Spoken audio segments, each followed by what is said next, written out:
আমি রাগ করার পিছনে ভুল তার থাকে, হ্যাঁ, বাট সরি বলতে হয় আমার। এটাই সরি আমার বলতে হয়। হ্যাঁ, এটাই প্রকৃতি নিয়ম। হ্যাঁ হ্যাঁ হ্যাঁ, ভুল থাকবে এবং সেটা বাজার হোক যেখানে হোক গিয়ে বারবার ফোন করবে, এটা এটা বলে দিছি তারপরেও ভুল করবে। শুরুর দিকে বাধ্য হয়ে শুরু থেকে বাধ্য হয়ে রাই, এখন অটোমেটিক আমি নিজেই যাই আর কি। শুরুর দিকে সে আমাকে বাধ্য করছে আর কি। ডেফিনেটলি আমার তো একটা প্রিপারেশন থাকবেই। ইভেনচুয়ালি আপনাদের এখানে আসার পরও তো দেখলাম তার তার একটা Ready হওয়া বাকি ছিল। ready হওয়া বাকি ছিল। এই সেগমেন্টে আমরা বলতে পারি এটা র্যাপিড ফায়ার, কুইক কিছু কোশ্চেন করব, দুইজনই অ্যান্সার দিবেন। কোনো অ্যান্সার, একজনের অ্যান্সার একজন পছন্দ না হলে আমরা এটা নিয়ে ডিবেট করতে পারি। খুব দ্রুত দিতে হবে এমন কোনো কথা নেই, র্যাপিড ফায়ার, বাট আমরা এটা ডিসকাস করব, সমস্যা নেই। সো প্রথম প্রশ্নগুলো দুইজনের জন্যই। রাইট। কোনো একটা জিনিস কেনার পরে, মানে ভুল জিনিস কেনা, পছন্দ খারাপ কার? ওর পছন্দ খারাপ আমার। না এটা ভুল জিনিস কিনে নিয়ে আসে, হ্যাঁ, মানে কেনার পরে সবসময়, আফসোস হ্যাঁ, করা। আফসোস করা এবং ভুল কোনো জিনিসই মানে যদি বলে এটা নিয়ে আইসো ওটা নিয়ে আইসো, ঠিকঠাক আনতে পারে না। না, ইটস ট্রু। লিস্ট করে দিলেও ভুল করে। হ্যাঁ হ্যাঁ, ভুল থাকবে এবং সেটা বাজার হোক যেখানে হোক গিয়ে বারবার ফোন করবে, এটা এটা বলে দিছি তারপরেও ভুল করবে। That's true. এটা ঠিক আছে, এটা ডিফেন্ড করার কিছু নেই।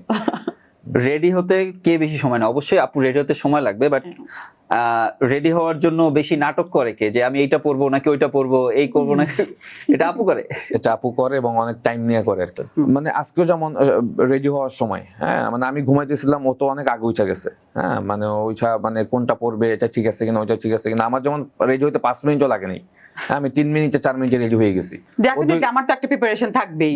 ইভেনচুয়ালি আপনাদের এখানে আসার পরও তো দেখলাম তার তার একটা Ready হওয়া বাকি ছিল। রেডি হওয়া বাকি ছিল, মানে এটাই, মানে রেডি হতে তার অনেক সময় লাগে। শপিং এ গেলে জিনিস না দেখে দাম কে দেখে বেশি? আমি মানে কেনার আগে আগে দামটা চেক করি, দাম হ্যাঁ ঠিক হ্যাঁ, আছে। আমি ও দেখে কেন। এবং ও খুব লজ্জা পায়, মানে আমি দেখা যায় 3000 টাকার একটা জিনিস আমি 1000 টাকা বলি, তখন আমার ধারে কাছেও থাকে না, সরে যায় লজ্জায়, কিন্তু এটা তো বলতেই হবে আমাকে। এমিলি ভাইকে সোশ্যাল মিডিয়ায় দেখা যায় আপুর সাথে, এটা কি বাধ্য হয়ে থাকেন নাকি নিজ ইচ্ছায় থাকেন? এটা তুমি বলো। এটা শুরুর দিকে বাধ্য হয়ে রাই, এখন অটোমেটিক আমি নিজেই যাই আর কি। শুরুর দিকে সে আমাকে বাধ্য করছে আর কি। হ্যাঁ, আমার শুরুর দিকে আমি বাধ্য করে কাউকে কিছু করা বাধ্য যায় বলতে মানে ও যে ওর ইচ্ছা না থাকলে। টিকটক করে আর কি, হ্যাঁ, তো আমি তো এটার সাথে হ্যাবিচুয়েট না আর কি। প্রথমে তো হ্যাবিচুয়েট ছিল না, কিন্তু এখন নিজেই আসে। এখন মাঝে মাঝে ভালোই লাগে আর কি। দুজন ঘুরতে ভালো লাগে, রিক্সা গাড়ি অথবা দুজনে হাত ধরে হাঁটা, কোনটা বেশি ভালো লাগে? রিক্সা। রিক্সায়। ওই যে বলছিলেন বেশি কোন রিকশায়। দিকে করে, রিক্সায় কোথায় ঘোরা হয় বেশি? ওর ফেভারিট জায়গা হলো ঢাকা ইউনিভার্সিটি, যে সত্যি কথা, ঢাকা ফুলার রোডে ও এই জায়গাটায় ও প্রচুর ঘুরতে চায় আর কি। বাট আমাদের বাসা যেহেতু গুলশানে থাকি আমরা, ওখান থেকে আসা আমাদের জন্য ডিফিকাল্ট। বাট যাই মাঝে মাঝে আমাদের যাওয়া আমরা হয়। গুলশান মনে নিতে আমাদের এমন কোনো দিন নাই যে রিক্সা কফি শপ নাই আমাদের, যে ওখানে আমাদের খাওয়া হয় নাই, যাওয়া হয় নাই, এটা হয় আমাদের। রাগ করলে কে আগে সরি বলে? আমি বলি ভুল কারণ যেই করুক হ্যাঁ। সরি। ভুল তো আমি রাগ করার পিছনে ভুল তার থাকে, হ্যাঁ, বাট সরি বলতে হয় আমার। এটাই সরি আমার বলতে হয়। হ্যাঁ, এটাই প্রকৃতি নিয়ম। হ্যাঁ, সব ঘরের একই কথা, এটা আপনি কষ্ট কি পাবেন না। দুঃখ। এটা আমাদের বাংলাদেশের কোনো একটা ট্রেডিশন হয়ে গেছে। বাংলাদেশ না, পুরো হ্যাঁ, বিশ্বে। পুরো বিশ্বে। আপনি ওই যে স্পেন, আমি ভুল করতে পারি, কোন একটা দেশের প্রেসিডেন্ট হ্যাঁ। যে বিমানে বসে একটা থাপ্পড় খেলো ওয়াইফের কাছে, সে প্রেসিডেন্ট, একটা দেশের প্রেসিডেন্ট, তারপর দিয়ে দিছে, রাইট, হ্যাঁ। এক্স্যাক্টলি। সো এটা পুরো ওয়ার্ল্ডে একই অবস্থা। হবে, রাইট। ভাই, মানুষ তো একটা কথা বলে, ভাই জিতছেন বা আপু জিতছেন, কে জিতছেন? দুজনেই দিচ্ছে। না, আমি জিতছি এই কারণে, কারণ আমি তো আসলে ঢাকাতে বিয়ে করবো বা এরকমের কোনো প্ল্যান ছিল না। বাট দেখা যায় যে মানে লাইফ তো আসলে মানে বিয়ের পরে একরকমের হয়ে যায়, হ্যাঁ, মানে একটা হতো যে আমি গ্রামে বিয়ে করতাম, যদিও আল্লাহ লিখে রাখছে ওর সাথে আমার বিয়ে হবে, বাট ইন কেস যদি আমি গ্রামে বিয়ে করতাম, আমার লাইফটা কিন্তু ওই গ্রামের সাথে রিলেটেড হয়ে যেত, হ্যাঁ। আমি বাট ও যেহেতু ছোটবেলা থেকে যেটা হয় যে মানে আমার মনে হয় যে আমার লাইফের একটা বড় পরিবর্তন আনছে ও আর কি। কে বেশি মিথ্যা কথা বলে, মানে অজুহাত দেয়, কোনো কিছু বললেই অজুহাত দেয়, একটা কিছু একটা? মিথ্যা কথা বলে অজুহাত দেওয়া আর কি, কোনো কিছু হ্যাঁ, না, পরে ঠিক করতেছি আছে। পারবো না বা আমি এই সমস্যা ওর ছিল। সাথে প্রচুর মিথ্যা কথা বলি এবং সাথে সাথে ধরা খাই। এটা এমন না যে মিথ্যা কথা বলে পার পেয়ে যাওয়া যাবে। আমি ধরে ফেলি, মানে আমি বলতে পারে না, মানে কোনো কিছু গোপন রাখতে পারি না, আছে না কিছু জিনিস সিক্রেট রাখতে গেলে মানে বলবো না, অভিনয়টা করতে পারে না। ওইটা মানে ওর কাছে আমি ওইটা ধরা পড়ে যেতে হয়। ঘর বেশি এলোমেলো করে কে, তুরান নাকি তুরানের বাবা? তুরান। ও তো তুরান করবেই। করে, তুরান করে। তুরান করে। ফুটবল আর দিয়ে ও করতো, এখন বকা খেতে খেতে ঠিক হয়েছে। আমি এখন তুরানে গুলি, মানে তুরান যাতে বুঝায়। বকা না খায়, আমি কুইকে ও ওটা রিকভার করে আর কি। এটাই হয়। হ্যাঁ।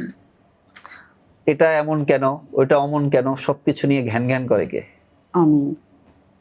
সারাক্ষণ আপনার- জ্ঞান দেবে। আপুর কি সবকিছু পারফেক্টলি চাই? Right. সব পারফেক্ট চাইতে হবে, সব। মানে এটা এদিকে ঘুরানো করে একটু সোজা হ্যাঁ, থাকবে। হ্যাঁ, এটা- যেমন এখন ঈদের সময়, রাইট, আমরা এখন ঈদ উদযাপন করছি, ওর মনে প্রত্যেকটা জায়গা একদম নিট অ্যান্ড ক্লিন থাকতে হবে, কোনো জায়গায় একটা কোনো মানে থাকা যাবে না, ময়লা থাকা যাবে সব না, এভরিথিং পারফেক্ট। মানে ঈদের খুব সাজানো গোছানো যে সব ব্যাপারটা, everything, হ্যাঁ, সব। আমার সবকিছু পারফেকশন দরকার। আমাদের কোশ্চেন শেষ এখন। আপনাদেরকে আসলে ধন্যবাদ দিয়ে শেষ করতে পারবো না, আপনাদের মূল্যবান সময় আমাদেরকে দিয়েছেন।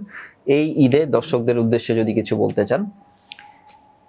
আচ্ছা, আমি বলি দর্শকদের উদ্দেশ্য বলতে যেটা হলো যে ঈদের সময় আসলে আমরা সবাই মানে ফ্যামিলির সাথে একটু উদযাপন করার জন্য গ্রামে আসছি বা গ্রামে যাই, বা অনেকে ঢাকাতে থাকি, যে যেখানে উদযাপন করছি আমরা যেভাবেই, মানে আমার কাছে মনে হয় যে ঈদ উদযাপনটা যেন একটা শৃঙ্খলার ভিতর দিয়ে থাকে।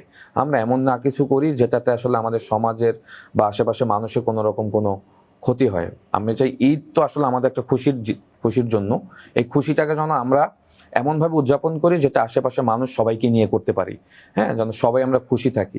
হ্যাঁ, ঈদের সময় কিন্তু অনেক অ্যাক্সিডেন্ট হয়, যাওয়ার সময়, আসার সময়, আবার ঢাকায় ব্যাক করার সময় দেখবেন রাস্তাতে বা রোডে অনেক রকমের প্রবলেম তৈরি হয়।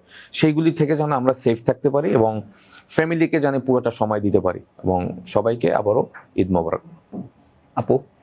আসলে আমি বলবো যে ঈদ অনেক বড় একটা ফেস্টিভ আমাদের মুসলমানদের জন্য, খুব ছোট্ট একটা জীবন আমাদের মানুষের, সবাই আসলে সবাইকে অনেক বেশি ভালোবাসবো, একটু স্যাক্রিফাইস করে যদি ভালোবাসার সম্পর্কটাকে টিকিয়ে রাখা যায় সেই জিনিসটার চেষ্টা করব। ভালোবাসাময় জীবন হোক সবার, প্রত্যেকটা মানুষের। সবাইকে ঈদ মোবারক। আপনাদেরকে অসংখ্য ধন্যবাদ।